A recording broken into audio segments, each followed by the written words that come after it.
It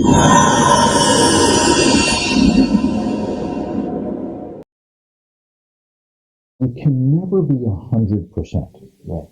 And the patient needs to understand that. And if the patient says, my dad had prostate cancer, I want to be continued to follow over time, it's not understanding that as you continue to follow them, the likelihood you'll help them goes down. But the guy whose PSA is being stable and his biopsies don't show much of anything, if you think about it, most people who die of prostate cancer have high-grade disease at the time of the original biopsy, 2/3, 3/4.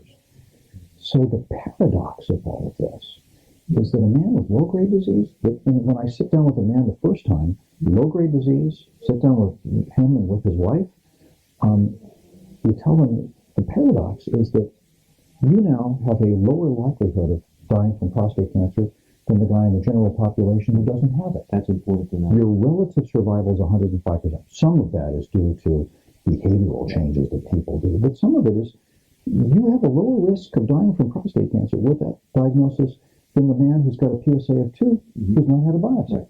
Right.